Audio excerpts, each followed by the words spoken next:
Dan saat ini jumlah penduduk yang aktif tinggal di perkotaan adalah 56%. Kemudian tahun 2035 akan mendapatkan proyeksi 66% akan hidup di perkotaan, sementara jumlah penduduknya adalah 302 juta.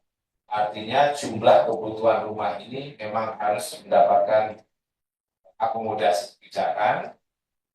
Selain ini adalah kebutuhan yang mendasar bagi masyarakat atas akomodasi konstitusi, tetapi juga dengan program 3 juta rumah ini, maka pemerintahan Prabowo mempunyai maksud instrumen perumahan ini adalah dijadikan untuk menjadi instrumen menurunkan atau memberantas kemiskinan. Bapak Ibu yang kami hormati, pada akhirnya setelah 3 bulan kita mengikuti kementerian, namun pada saat ini kondisi 5 bulan program 3 juta berjalan atau kondisi 5 bulan setelah adanya kementerian itu, maka yang pertama kami melihat bahwa kondisi program 3 juta rumah saat ini belum ada progres. Yang kedua, Presiden Prabowo sudah tidak antusias lagi, tidak pernah berbicara lagi terkait program 3 juta rumah. Yang saat ini dibicarakan adalah MBI, hilirisasi, koperasi, dan antara bahkan food estate. Kita tahu ada yang tiba-tiba muncul adanya koperasi ini. Buat kami sebagai pelaku ini adalah opportunity cost. Ada kesempatan yang sia-sia untuk memberikan kontribusi program 3 juta rumah ini. Karena dengan 3 juta rumah, sebenarnya akan ada tersedianya lapangan bekerja sebesar 9 juta. Yang kedua, akan tumbuhnya pelaku industri ataupun wira swastawan baru itu sebesar minimalnya adalah 400.000 di seluruh Indonesia. Sehingga kami melihat dan gelisah sehingga kita hari ini bisa hadir di sini. Kemudian saat ini juga kami sebagai pelaku pengembang merasa kehilangan bapak ya. Kemarin kita punya Kemenko PR itu nggak pernah bikin problem. Ternyata saat ini kita banyak problem.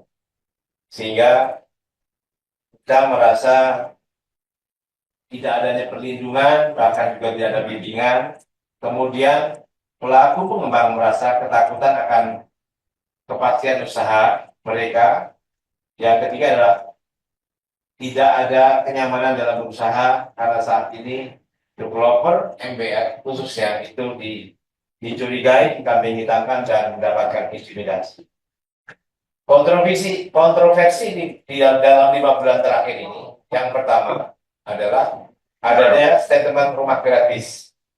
Kita tahu di 3 bulan yang lalu mengenai rumah gratis ini sangat mengganggu sekali karena tiba-tiba orang membatalkan membeli rumah, orang mau akad tidak jadi dan seterusnya. Dan semuanya ini kita sertakan juga berita-berita yang secara faktual bisa dipublik. Nanti juga bisa ditambahkan oleh teman-teman mengenai kontroversi ini. Kemudian tanah sitaan koruptor untuk lahan perumahan, kami juga dibuat bingung harus bagaimana karena tiba-tiba rumah yang MBR akan disetarakan dengan rumah yang di atas tanah dari koruptor yang nilainya juga belum ditentukan sehingga membuat bingung kami juga. Yang ketiga adalah wacana menurunkan harga rumah subsidi. Ini pasti juga akan membuat bentrok di lokasi konflik horizontal karena tiba-tiba rumah yang dibeli yang sudah lama dibeli, kemudian ada yang baru dibeli, harganya lebih murah. Berarti secara investasi dirugikan. Seperti itu. Kemudian juga ada ide pembentukan sentral mutasi. Ini cara pemahaman yang membuat kami sendiri juga bingung. Namun pada akhirnya ini menjadi kontroversi saja semoga dia juga tidak berlanjut. Yang paling membuat kami sendiri juga bingung adalah mengenai stigma developer nakal. Bapak Ibu, kami developer ini sebelum adanya kementerian sudah memberikan kontribusi terhadap penyediaan rumah, kami pembayar pajak, bahkan kami menyumbang aset Pemda paling besar. Karena 40% dari proyek kami itu pasti kita serahkan. Namun pada akhirnya yang dicari adalah yang jelek. Yang dicari adalah yang tidak, yang bagus untuk konten, bukan substansi, bukan sesuatu yang substansial. Kemudian yang selanjutnya adalah mengajak advokat untuk mengadvokasi kepada developer. Bayangkan Bapak Ibu, kami sebagai pengusaha harus dapatkan somasi berturut-turut. Pada akhirnya adalah ini adalah membuat kita semuanya tidak bisa bekerja dengan tenang, berusaha dengan tenang. Kemudian wacana menaikkan FLPP menjadi 800.000 tanpa adanya kajian. Kemudian juga atas wacana perubahan skema ini juga sempat menunda terhadap realisasinya KPR FLPP ini. Kemudian intimidasi melawan negara ketika kita sampaikan bahwa adanya upaya untuk melaporkan kepada BPKP terhadap BPK, ini ada yang kurang, ya.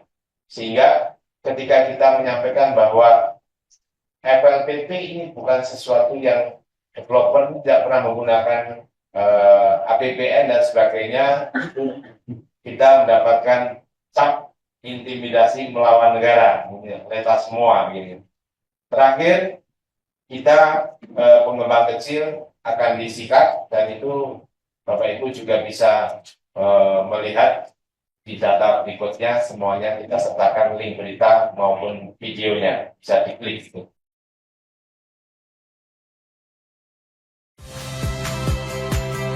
Saya Magister Tarigan. Saksikan program-program Kompas TV melalui siaran digital, pay TV, dan media streaming lainnya. Kompas TV, independen, terpercaya.